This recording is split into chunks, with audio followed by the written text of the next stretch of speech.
This year, 2022, is the 30th anniversary of the J-League.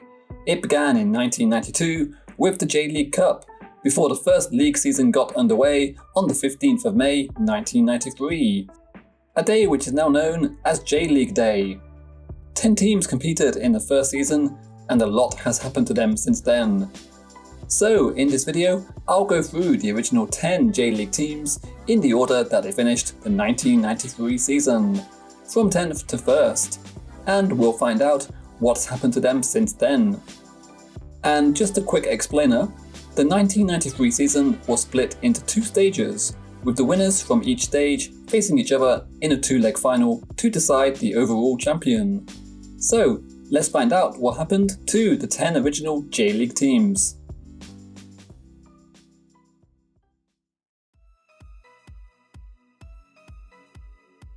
The first season of the J-League was played over 2 stages, and Urawa Red Diamonds finished bottom in both. They recorded just 8 wins in 36 games, but there were no draws, as tied games were decided by penalty shootouts. They also finished last overall in the 1994 season, and in 1999 were relegated to J2. But after just 1 season in the second tier, Urawa Reds returned to J1 and emerged as a force in Japanese and Asian football. They won the J-League Cup for the first time in 2003 and the Emperor's Cup in 2005. And then in 2006, Reds won their first, and so far only, J1 title, plus another Emperor's Cup. Then in 2007, they won the Asian Champions League. Since then they've won 2 more Emperor's Cups, another J-League Cup, and a second Asian Champions League title. In 2022, the club are competing in J1 and having another go at the Asian Champions League. You can find out more about Urawa Reds in the Saitama edition of Football Destinations Japan. Link is on the screen and in the video description. Grampus made headlines when the J-League began, with the signing of Gary Lineker from Tottenham. But the former England star only managed to start 12 games due to injury, and Grampus struggled, finishing 9th in the first stage and 8th in the second, to end up 9th overall. But in 1995, with Arsene Wenger as their manager, Grampus finished 3rd in the J-League and won the Emperor's Cup. Another Emperor's Cup followed in 1999, and in 2010 they won the J-League for the first and so far only time. The club slipped into J2 for a solitary season in 2017, and in 2021 won the J-League Cup for the first time. In 2022, Grampus are still a top flight team. Jeff United actually performed pretty well in the first stage of the inaugural season, finishing 5th, but slumped to 9th in the second stage. But the club did improve. They were 3rd in 2001 and 2003, and won back-to-back J-League Cups in 2005 and 2006. However, in 2009 they were relegated from J1, ending an uninterrupted top-flight spell that stretched back to the beginning of the Japan Soccer League in 1965. And the club have been unable to find a way back to J1. In 2022, they're competing in their 13th consecutive season in the second tier. You can find out more about Jeff United in the Chiba edition of Football Destinations Japan. Link is in the video description and on the screen.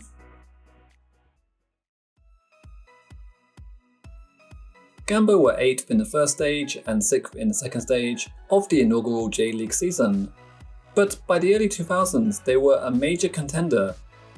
They finished 3rd in both 2002 and 2004, before winning their first J1 title in 2005. In 2007 they won their first J-League Cup, and won back-to-back Emperor's Cups in 2008 and 2009. They also won the Asian Champions League in 2008.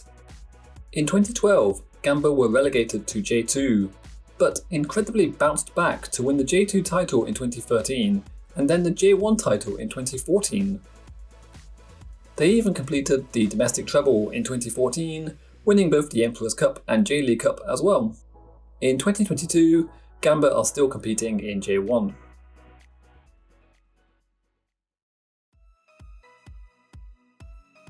Yokohama Flugels finished 7th in both stages of the 1993 season, but they had a more exciting time in the cups, particularly the Emperor's Cup, which they won.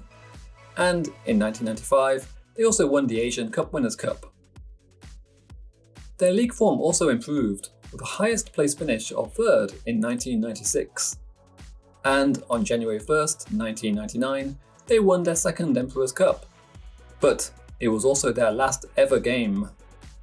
In 1998, Sato Labs, one of the club's owners, decided to withdraw their financial backing, and co-owner ANA felt they couldn't continue as the sole backer. So, the decision was made to merge the Flugels with their city rivals Yokohama Marinos. But the merger was more akin to the Flugels being dissolved into Marinos. Yokohama Marinos became Yokohama F Marinos, with the F standing for Flugels. However, a large section of the Flugels fanbase didn't want to support Yokohama F Marinos, and instead started their own team called Yokohama FC, who entered the J-League in 2001. The club have spent 2 spells in J1, but in 2022 are playing in J2. You can find out more about Yokohama Flugels in the Yokohama edition of Football Destinations Japan.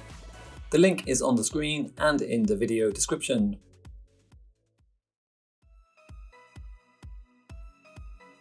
Sixth in the first stage and 5th in the second, Sanfrecce Hiroshima were a consistent mid-table team in the first season of the J-League. They were much better in the second season though, winning the first stage and ending up as the overall runner-up. But the club eventually slipped back and ended up spending 2 solitary seasons in J2. However, since returning to the top flight in 2009, Sanfrecce Hiroshima have been a different beast. They've won 3 J1 titles and regularly been up at the sharp end of the league table. In 2022, they're still an established top flight team.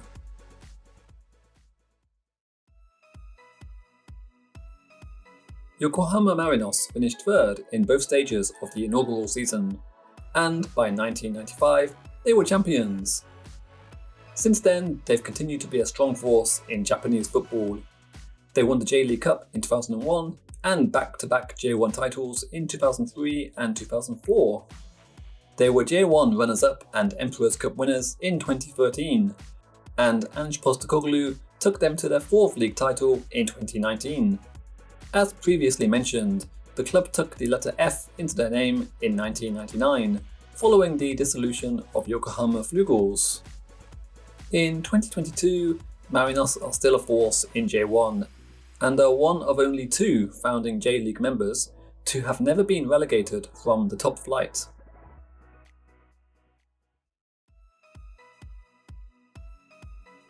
Shimizu S-Pulse came 4th in the first stage and runners-up in the second stage, which was an impressive performance from a team that was created solely to compete in the J-League. The other 9 original members were corporate teams that stepped up from the Japan Soccer League. S-Pulse also made a strong start to the J-League Cup, finishing as runners-up in the first 2 editions in 1992 and 1993, before finally lifting the trophy in 1996. In 2000, they won the Asian Cup Winners' Cup and lifted the Emperor's Cup the following year. But at the time of making this video, that was S-Pulse's last taste of success. They were relegated down to J2 for a solitary season in 2016, and today are back in J1. Inspired by Brazilian legend Zico, Kashima Antlers won the first stage of the inaugural season and finished as runners-up overall. But Kashima weren't to make a habit of finishing second. They went on to become the most successful team in Japanese football. They've won 8 J-League titles, including 3 in a row between 2007 and 2009. They've also got 6 J-League Cups, 5 Emperor's Cups, and an Asian Champions League to their name. Not bad for a team that was given only a 0.0001% chance of joining the J-League. You can find out more about that in the Ibaraki episode of Football Destinations Japan. Link is on the screen and in the description. Today, Kashima Antlers are still going strong in J1, and along with Yokohama F Marinos, are the only other inaugural J-League member to have never been relegated from J1.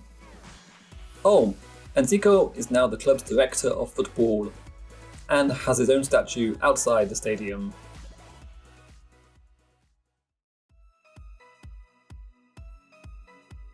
The first powerhouse of Japanese football, but a club that has now fallen upon hard times. Verdy Kawasaki didn't just win the first edition of the J-League, they won the second season too, and the first 3 J-League Cups. An Emperor's Cup was also added to the trophy cabinet in 1996. During the early years of the J-League, Verdy boasted a starting lineup featuring the likes of Rui Ramos, Tsuyoshi Kitazawa, and Kazuyoshi Miura. The team were pure box office. In 2001, the club left Kawasaki and moved to Tokyo to play at Ajinomoto Stadium and took the name Tokyo Verdy. And in 2004, they won another Emperor's Cup. But at the time of making this video, that was the club's last major trophy. They were relegated to J2 in 2005, bounced back to J1 for the 2008 season, but were relegated again, and since 2009 have been a mainstay of the second tier. It's a sad fall from grace for the team that first took the J-League by storm. You can hear more about their story in the Tokyo edition of Football Destinations Japan. Link is on the screen and in the video description. So, that's what happened to the original 10 members of the J-League. Let me know your thoughts on the teams and if you have any questions. And as always, thank you for watching.